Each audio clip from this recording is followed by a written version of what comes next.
go ahead and get started because we have so much ground to cover tonight. We are going to be talking about building programs based on intake data. My name is Kristen Hassen, and I am the Director of American Pets Alive, overseeing the Human Animal Support Services Project.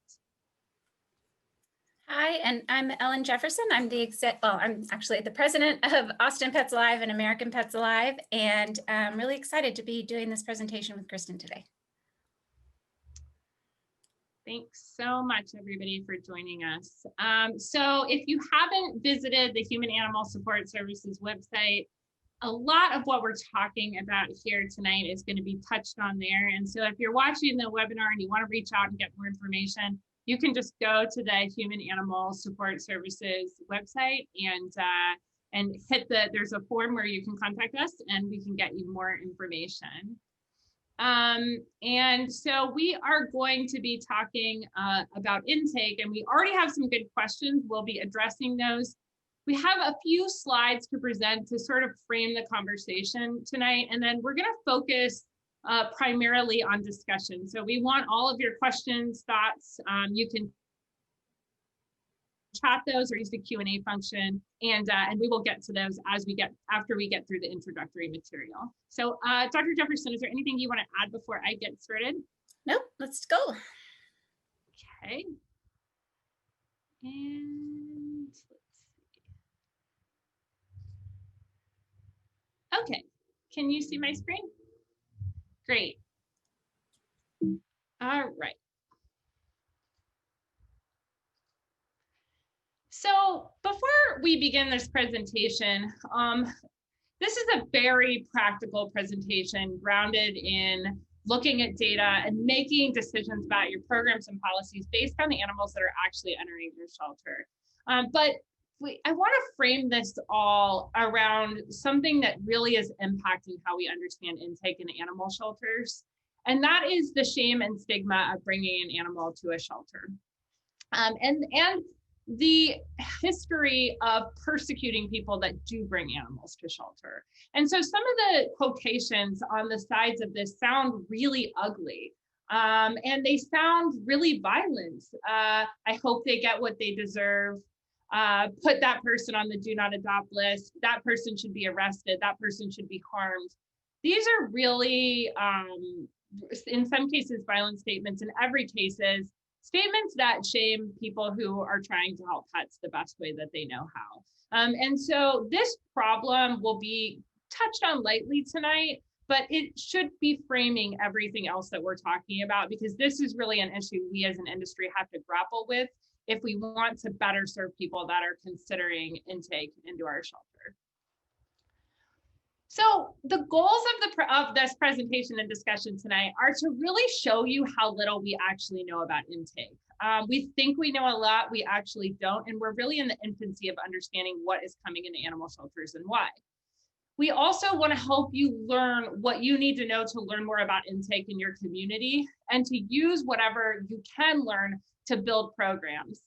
So having data isn't necessary to start many of the programs that we know work, but it will help you tailor those programs to have the biggest impact.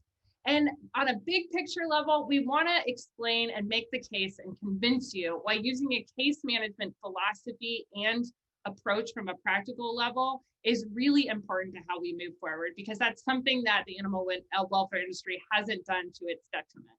So I want to start with this picture of these cats.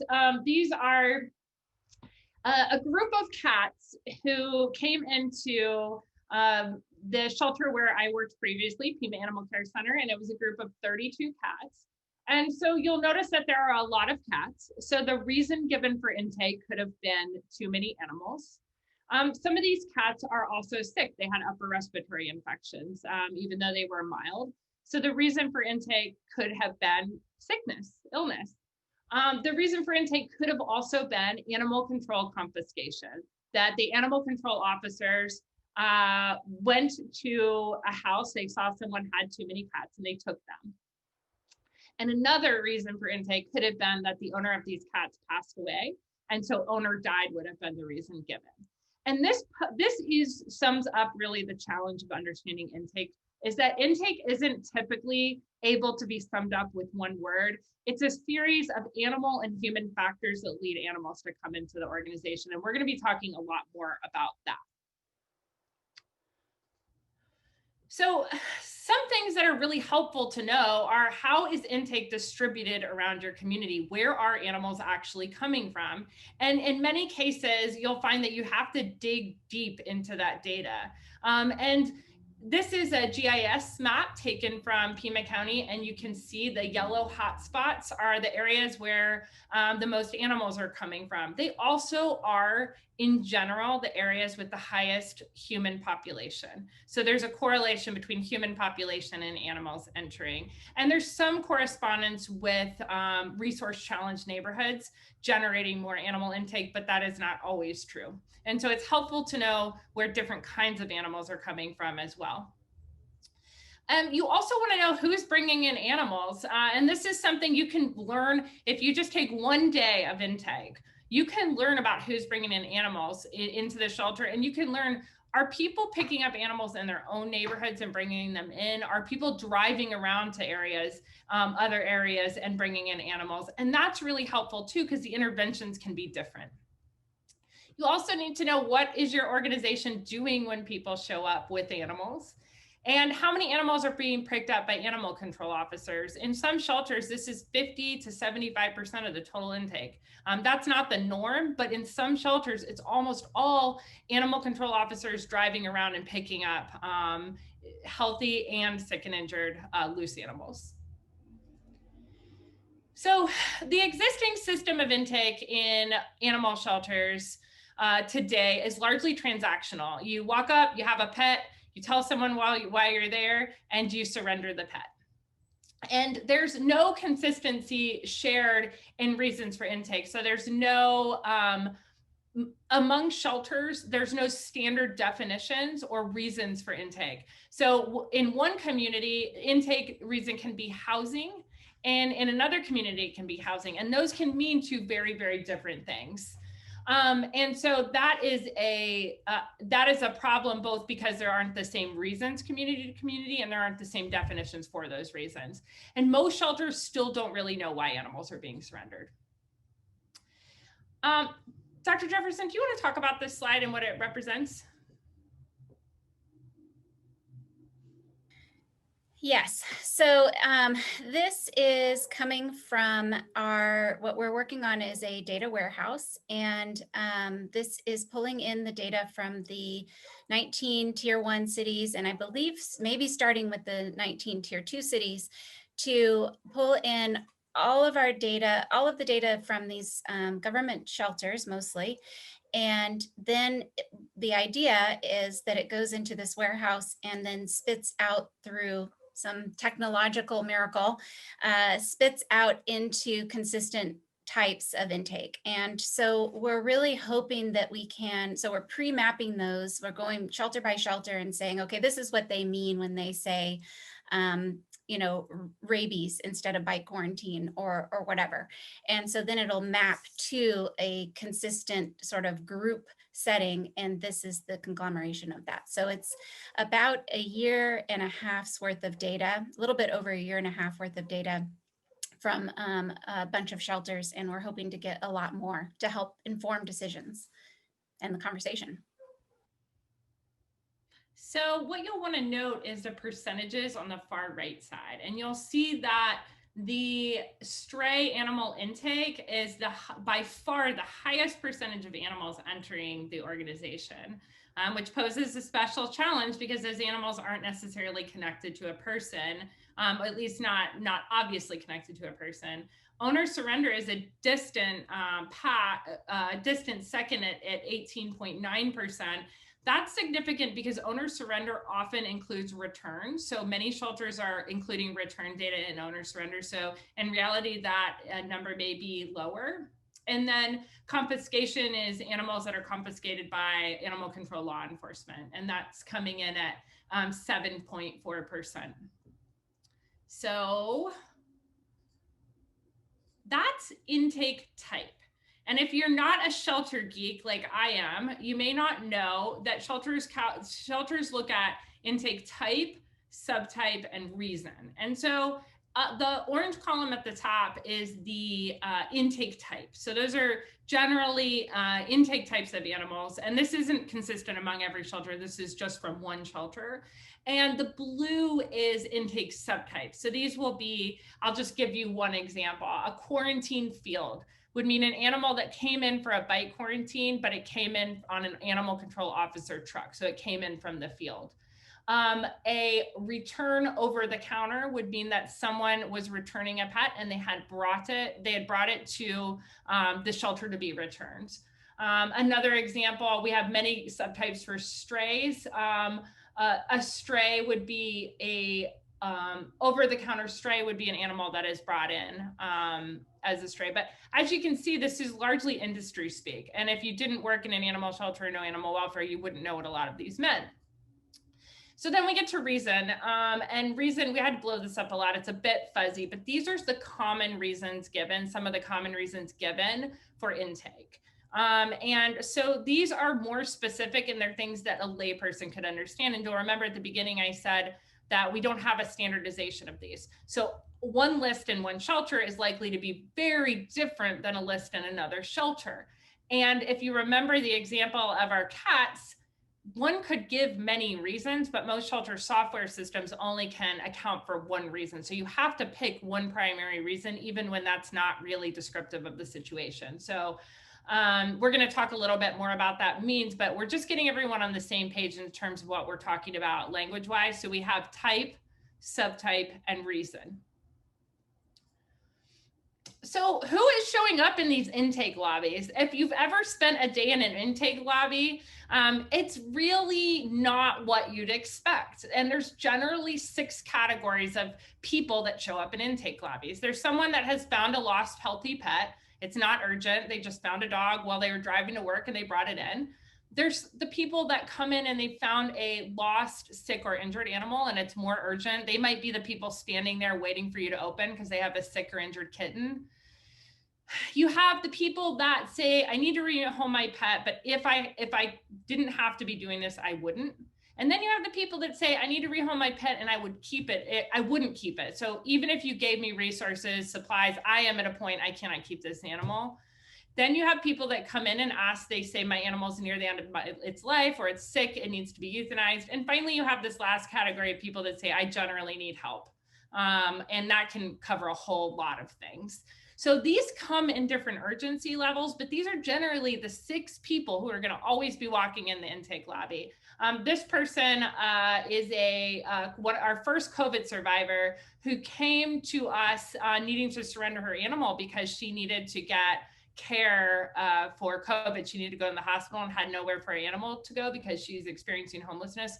So we were able to house her animal temporarily, but her only option previously would have been intake. And then there's this category of the field.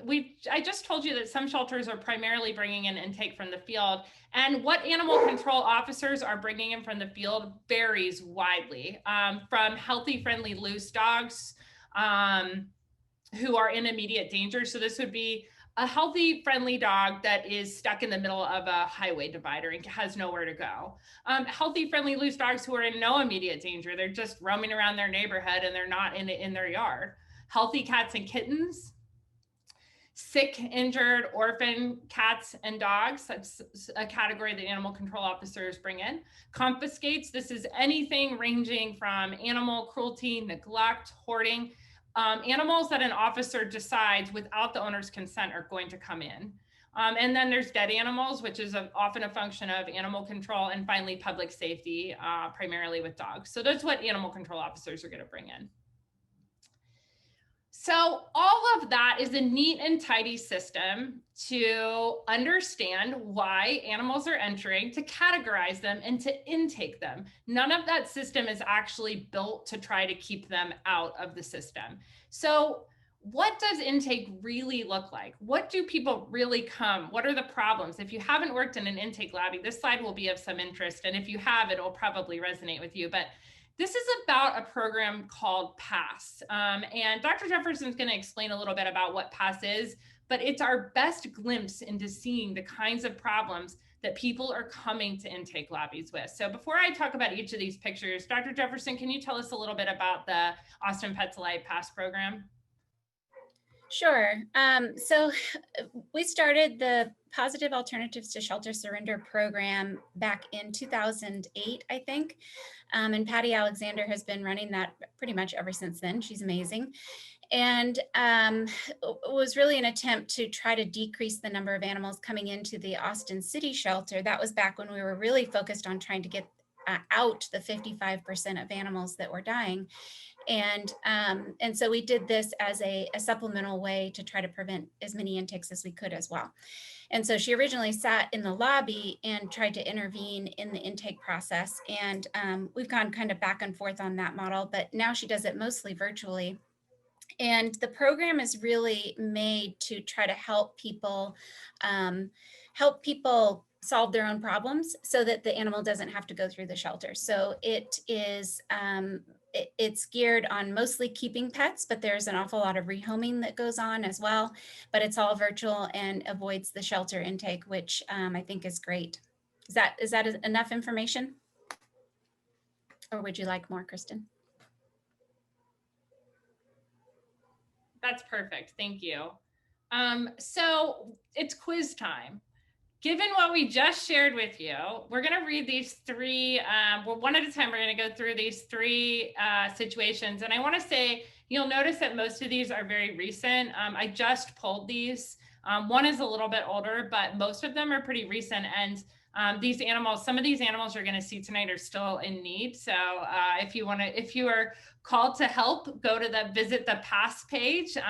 It's on Facebook. It's the PASS program, Austin Pets Live. So first one, this person is looking for someone to watch their baby Maya while they go to the ER for their heart. They say that she's a rescue dog, very smart, potty trained, that they've been putting it off because they have no one to watch her, but the chest pain and breathing is getting worse. They'll deliver and pick up. So if a person came into your intake lobby and they were not able, I actually don't know if this person was able to find a placement for their dog, but let's assume they were not. What would you say is the reason for intake? Of all those reasons we listed, you can type in the chat if you have a guess.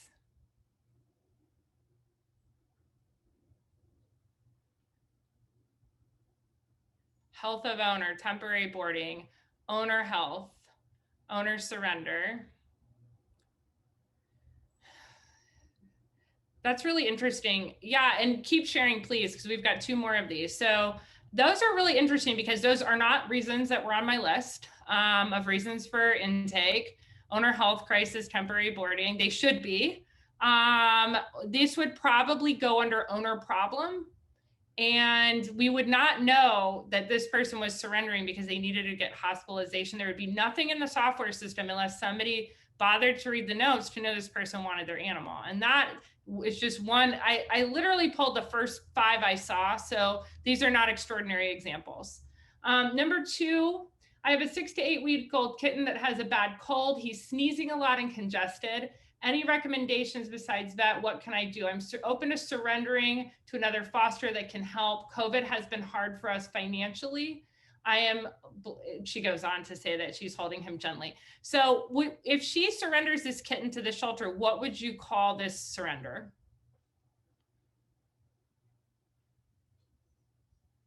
And you can just type in the chat. What would you say is the reason for this surrender? Medical?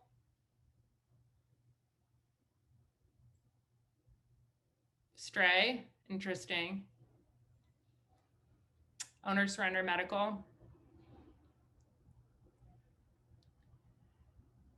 Great.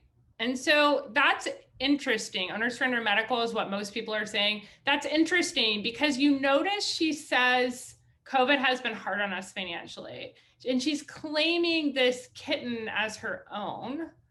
And so would it be financial or would it be medical? We would have to pick one reason. And if we pick one reason, we're going to miss half the picture, right? Okay, let's move on to number 3. Hello, everyone. It breaks my heart. I'm at a place I don't know what else to do. I adopted Stuart Little from APA in June. He's an amazing dog. He loves to snuggle and gives hugs and lots of kittens. I was in the process of getting him certified on his top dog skills. I'm at the point where I'm unable to care for him. My house flooded due to a water backup in my home before COVID shut everything down. It's been extremely difficult trying to renovate, and I became unemployed due to COVID. My children and I are living with my fiance, but it's a small apartment and Rue is the only dog and it's beginning to become overwhelming. So if she surrenders him, what's her reason for surrender? Is it financial? Is it housing? Is it behavior? It's unclear, right? But you're probably going to get 4 staff giving different reasons for surrender. Owner cannot keep due to circumstances. And so in an ideal world, change in lifestyle, yes, that's a very common one we see all the time. In an ideal world, keep those guesses coming. It's so interesting. We would see that we would have a common language to describe these, and we'd be able to talk about intake in all of its complexity so that the animal story doesn't get lost in the data software system. Moving, owner cannot keep due to circumstances. And these are just 3 random examples. So I won't spend too long on this, but this is what every animal coming into a shelter, this is what their story looks like. They are almost never less complex than this when they are tied to a person. So here's the problem. Animals come in and intake is presented as the first and only solution to those animals. Unless you're in one of those amazing shelters, which are still few and far between, that are offering support and resources, people who come and need temporary help are presented first with intake, and that's the only option they're given. And we don't understand enough why animals are coming in, and the whole system is built to reduce the knowledge down to something so bite-sized that we lose the whole context of why the animals are in the first place. And there's no one size fits all solutions. And so what animal welfare has done is to say, because it's so complicated to figure out these different solutions, we're just going to take them all in and we're going to put them through our system, through our hamster wheel. And community members who are bringing in strays and owner surrender pets, they're not considered partners. They're considered the distributors of animals, the depositors of animals into the system. And that's how they are seen and understood by the staff who are at the other end of the transactional process. This blue dog was, the owner contacted us for help. The dog was very sick, near death. He had a very bad case of fleas. She had a blue powder that she had gotten that apparently killed fleas, had put that on him. It was not working. That's why he's blue. She asked for help. The dog, because the dog was in such poor condition, the dog was confiscated. Initially, actually, a neglect charge was pressed on the person. And this is very common, that we don't have very many tools to help people. And so what we do is we use the system we know. And this dog could have been with his person, but instead he ended up in the shelter and being rehomed. And so and truly this owner, we believe, was doing the best thing she knew. She was very limited on resources. So how does intake happen now? So the gray circle, the first one on the left of your screen, is no questions are asked. You can sign over the animal as an owner surrender or an owner requested euthanasia. The shelter is not going to ask questions. They're just going to take it in. Don't need to know anything about the animal. Thank you. Goodbye. Have a good day.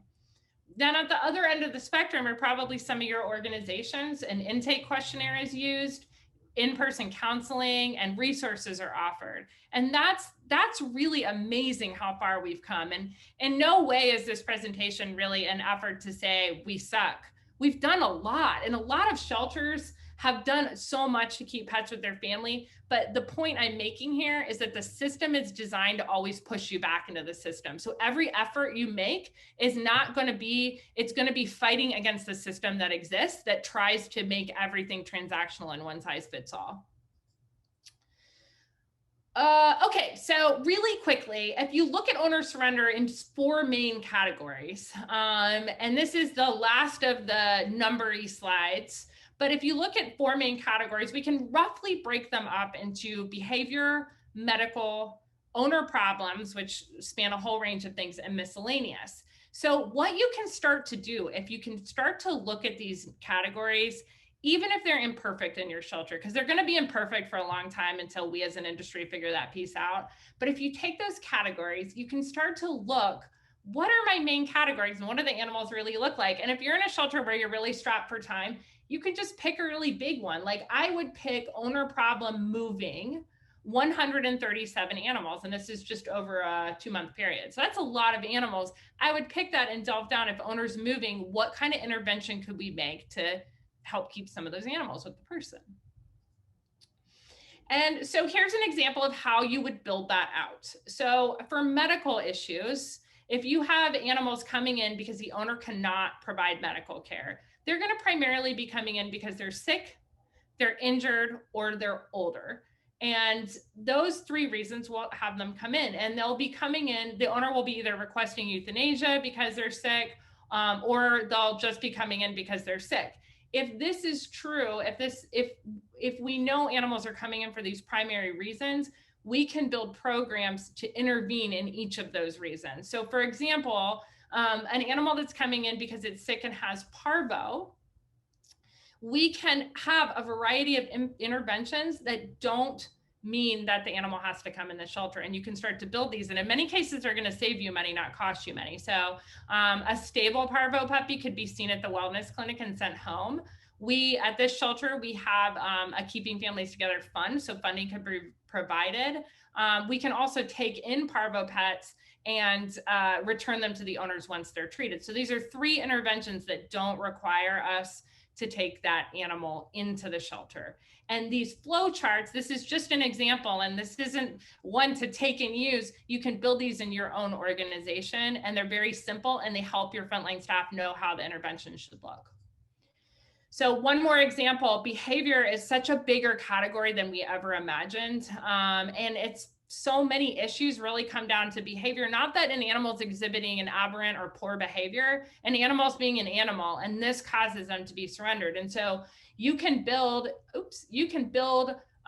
interventions based on these different behaviors. You can actually tackle each of the behaviors.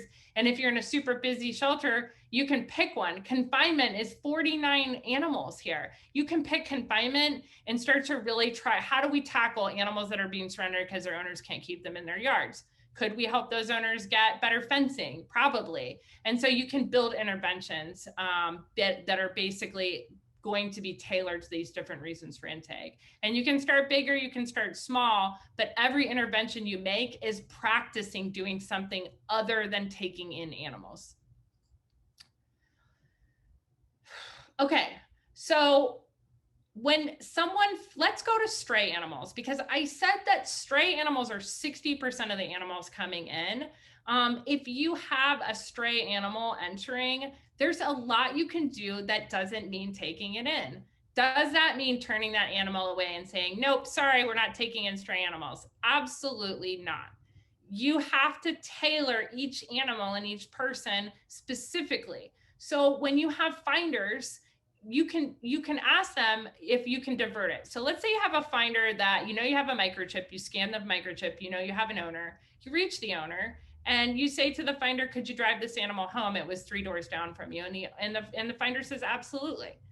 So that's the first intervention you can make. And that's going to keep a certain percentage out. The second one is to ask the finder, how long can you hold this dog? Some people are going to say, I can't hold this dog. I have to get to work. I don't have time. There's no way. You make an intake appointment, you take that animal in. Some people will say, well, I could hold this animal for 2 days, but that's about it. And so you engage them to hold the animal for 2 days. Now, if it's an animal that has a special medical need, you might technically intake it and foster it back to that finder. If it's an easy peasy animal, you might just say, okay, hold that animal for 2 days, give it a chance to get home. And then the shelter can do the work on the back end to help find the owner.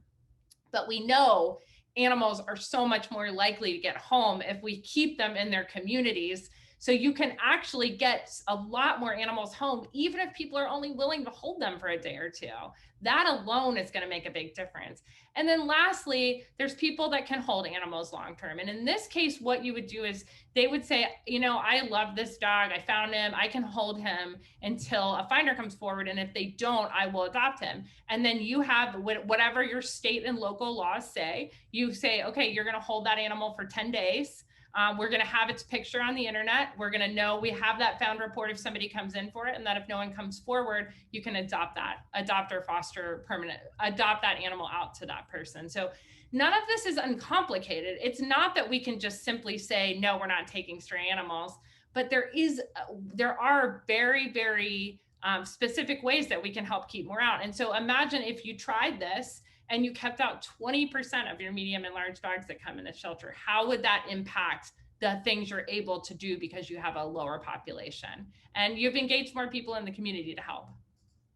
Very briefly, this isn't much different with owned pets. So when people need to surrender a pet because they need to rehome it, this isn't actually a lot different.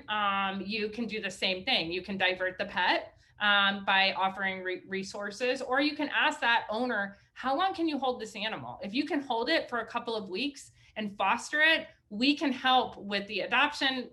We can help you find a match, or you can use one of these great technology tools like rehome or home to home to get that animal home. So it's not actually a lot different. And if you teach your staff one of these processes, it's easier to teach them the other. If you start with, say, owned pets, you start with that kind of, that can be an easier place to start. It's easy then to teach them how to do this with stray animals. Okay, so these are some ideas that you can use right now that you don't have to wait. Things that you can start in your organization tomorrow. You can start to learn about why animals are coming into your organization, and what you'll learn is there's so much you don't know. But it's an important step to getting to where you need to go next, because it'll show you, oh, wow, this giant percentage of animals is coming in because the owners are being evicted or they can't find stable housing. I wonder if we could work with X to help them get into housing and form a partnership to make that happen. You can create and use an intake needs assessment. So you can Google intake needs assessment. They're used in human casework, but you can start to develop a way to figure out what animals really urgently need to come into the physical shelter versus which ones can be sent deferred to foster. You can find that out right away. You can implement a social media self-placement group. The thing that works about PASS is that people are not attacked when they're trying to rehome. And so you want to be careful and mindful that you aren't creating a space where people are going to be shamed and berated and made to feel bad. But you can start something like that, and volunteers can help you do it. You can utilize the supported self-rehoming platforms that are available. Rehome and home to home are both great options. You can build a remote pet support center, and you can do this with just volunteers, where you just have someone answering the phone or an email when people need help and helping them before they show up at the shelter doors. That's really key, to get help and answers to people before they come in. You can identify resources in your community that can be used. You can ask stray pet finders to help you get stray pets home. You can start an intake to placement program where you are starting to find outcomes immediately for animals once they enter. And you can use a case management approach. So you can use an approach where you tell your staff, we're not going to have these blanket policies. We're going to learn about each animal in person that's coming through our doors, and how, if there are things we can do to help keep that pet out. And you can connect previous owners or finders with new owners. We are all missing the ball on this. We should be connecting our people that surrender or bring in stray animals. Connecting them with that new owner is a way to build a safety net underneath that animal, so that there are more people that care about that animal if it ever ends up in a position again where it finds itself in need of a home. Okay, so this is Nala's story, and I wanted to share this because to me it really resembles where we need to go. So this is a long post, but the short of it is that Nala's owner has to rehome her, and this was posted 5 days ago. And she talks about how Nala was this great dog. She loved to play with other dogs, but the family has moved to Austin, and Nala's looking for a new home because she's now confined and is not getting playtime with other dogs. And she's confined in a small apartment. And the owner doesn't understand why she was fine before and she's not now. But the owner expresses that they are really in this situation where they don't feel like they can give Nala the home she deserves because they're living in this small apartment. And they even talk about how because of the breed, because she's a pit bull dog, that they think they'll have trouble finding housing, so they're not even going to try, but they want to rehome her. And so this is really interesting because Nala ends up, I saw Nala when, I think I pulled this a day and a half ago, and I saw her and I thought, oh, they're screwed. Like, there's no way. Blue pity, big dog, like too much energy, absolutely not. And so today, right before this, it was a little bit before this presentation, I see this post from Nala's owner saying, to all the amazing people on this page, Nala's found her new home. She did amazing with the 2 dogs she met today and nonstop played with them. She'll be in my life with the awesome new owner that will let me see her whenever. It brings me joy. She's happy. Thank you, past program, for helping me find a new home for Nala.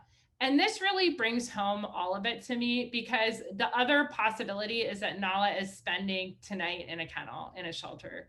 And Nala will never again see her owner. She will never again know her old family, and she will spend weeks or months there. And if her behavior declines, she could be euthanized. And that's reality for these dogs. Like, it is life and death when they enter the shelter, and every day their life is on the line, even in the best shelters. So this just happened today, and this is happening every day on the past page. But it's a real credit to this page. And just again, to mention that she was able to be honest about her dog and her situation and not be condemned for it. And I think that if we did nothing else as a movement, if we stopped attacking people who need to rehome for any reason, we would get a whole lot further with getting dogs like Nala home and without being, suffering, living in the shelter. Okay, so what we've learned, I am 4 weeks out of running a municipal shelter. And so we were doing all of this at the shelter I was running. And what we've learned is that these programs really work. At PAC, we kept out 4,000 animals from the shelter last year through programs like this. They're not hard to implement. You just have to have clear communication, and you have to do training and re-educate your staff, because remember, they're still working against a system that is going to push them back into the old way. Flow mapping is important. That's why we showed you all of those. The case management approach is just a different way of doing business. And in the end, it might take a little longer, but because you'll be decreasing intake, you actually can it saves you time with cleaning and feeding all the animals that are going to be in the shelter. So you can reallocate resources. You don't have to hire a bunch of new staff.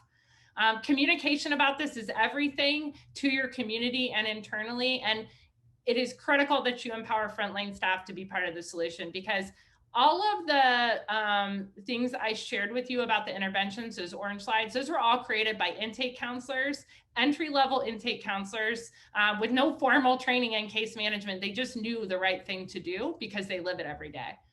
So this is one more example. This is a dog who was brought in as a stray, went straight to foster and never spent a day in the shelter, and was not reclaimed, but was adopted following this.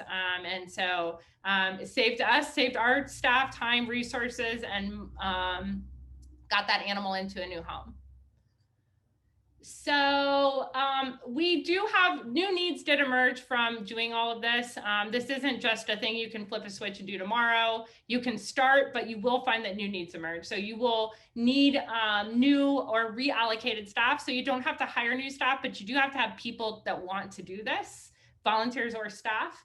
You'll need to build new programs to support more animals in the community if you are having more animals living in the community, especially if they're in foster care. And you may need more support for medical and behavioral outside the walls of the shelter. I think that we need, as an industry, to figure out in-home end-of-life services for animals. I hope to see a day where we end animals being brought into the shelter institution, but I also recognize that having them brought into the shelter is an opportunity to evaluate them and to see if they really are near the end of their life or if they just need medical care. So that's a tricky one, but it's something we should be thinking about. And you will need places for animals to meet fosters and adopters to do safe meet and greet. So those are some of the things that you will need to do. And the slide on the left is, we had so many big dogs in foster homes that we started this program called Fit Camp, where the fosters bring them back for the day. They get to go to playgroup, they get to do all kinds of fun things, and then they get adopted. But we found that they were coming back from foster and getting adopted like at rapid fire pace, because they were so calm and cool that they were just coming back into the shelter being like, yep, I'm here for the day. And if they didn't get adopted, they went home at night. In closing, last slide, and then we will talk and take some questions, but there's big implications for this. There's a high cost to no questions asked intake. That is a financial cost. It is a emotional burden. It is compassion fatigue. It is everything we talk about in this industry that's a problem. If we can better understand why they're coming in, we can do so much more to keep them home. And the industry really needs to standardize and define reasons for intake so we're all speaking the same language. And our technologies really need to adapt so that we can better do a case management approach to intake. We're going to need human social services partners to figure this out. And the big thing we've learned is that if we give people the chance to help, they will. People will be partners in helping rehome their pets. We just have to ask them. And this last example from past is so mundane. She just wants to find a better fit for her dog. There's no crisis. There's no life is terrible. She just doesn't think that she is providing the best home for him, and she wants to find him a better home. And that's okay too. We have to create a community culture where we just help lift up animals and people, and we help animals find the best fit. Because if she's saying that, my guess is that Ace would probably be happier in a different situation too. We need to honor that she cares about what Ace thinks as well. So I will unshare now and we can talk. That was awesome. Really great information. And I know we have a ton of questions. I would love to, I know a couple people are asking if they can have this shared. I know we're going to share the video, the recording of this, and you'll be able to pull the graphics out and use those. And then also a question that came up during this for me was, do we have any kind of playbook for what kinds of questions to ask at intake to help get the right information? You know, especially if you've got a busy lobby. We have shelters that are doing it well. And we don't have a standard playbook though. And we need it because we have shelters that are good examples and have good processes. We don't, that I know of, have any shelters that are really trying to do an intake needs assessment to determine what animals actually need to be sheltered. Even the best intake assessments are still operating under the assumption that the first answer is likely going to be intake. Yep. Okay. And then there was another question in there that I think we can answer really quickly, which was the software question. We are working with all the major software providers who are committed to aligning the categories with Haas, and we're really excited about that. But we need to do more work before we get them the information. I don't know if you want to add anything to that, Kristen. Yeah, the shelter software partners have been amazing. They inherited these systems too in many ways. You know, this is sort of what the industry thought it needed. And so all of the shelter software companies that we are working with, which are most of the common ones, you know, the leadership they really want to get this right too. I think it probably makes them crazier than it does us, because they really struggle to calculate data in meaningful ways as well. So we're all going to be working together in 2021 on this and trying to get it right. And that standard definition piece was Todd Whittington from Pet Health was actually the person that first mentioned that. And it really hadn't struck me before how we don't know what we mean by these words when we use them when it comes to intake, and that we really need to know what we mean when we're saying them. Yes, definitely. Okay. This question is, does someone monitor the PASS Facebook page, and how do you make sure there's no judgment posting and people keeping to the rules? Do you want to take that one? I don't know. Well, I can tell you that Patty does an amazing job of keeping the peace, and people will get kicked out. And there's if you go to the page is public access. And you can go and sort of watch what's happening there if you're trying to copy the page in your own community. A lot of people do that. And at the very beginning, there's rules, and then she does enforce them. So people are not allowed to stay if they cannot behave, which is great because it provides that environment. And it really works. I within a day took a dog, which we certainly don't need another dog, but we took a foster dog because the PAS page works. I mean, and it's not just owner surrender dogs either. It's cats, it's cats, kittens, dogs, and cats, and some other things. And they can be found as well. I mean, there are people that are finding animals in very rural, like the dog that we took was found in rural Texas, very, very injured, had been in the area for 2 months with no known owner. And so there's all kinds of things, all kinds of needs. But I think what makes it so cool is all I had to do is say, like, I can help. And that dog was at our door in a day and a half. And I think that's what's really amazing about it is it's so easy. It's so much easier than if I had to go through the shelter system to make all of this happen. That I think I don't know that we've realized the potential of a page like that to really help a lot of animals in a lot of different contexts. Yes, and Faith Wright on our team helps monitor it also. And so if anybody knows her through the AMPA work, you can pick her brain as well. Okay, so let's see. Another question that has come out of this is, what do you think about removing the other option for intake so that you have to choose something and you can monitor more easily through a report what's going on at your shelter? What do you think about that? I kind of think not removing it, but making it, if you use it, maybe it's used in conjunction with another one. So you could still pull a standardized report, but then get more information. I don't know. Yeah. It's really hard. It's hard because of those corresponding, I think the fact that it's multiple factors, I think I would be tempted often to choose other because you have corresponding factors. So I think we need to solve for that problem before we would just remove other. Yeah, absolutely. So what do you recommend you mentioned compassion fatigue, and I think that the intake area is a place where we see that because whether it's real or perceived that that people don't care about their pets, that's what often intake people are walking away with. What do you recommend for making that a better situation and keeping people with fresh eyes ready to intake animals or talk to people that want to intake animals? That's a great question. And I've thought about it a lot because I've seen over the years staff just become embittered. And in reality, there are people that come into the intake lobby that just don't want their animal anymore and they don't really care about it.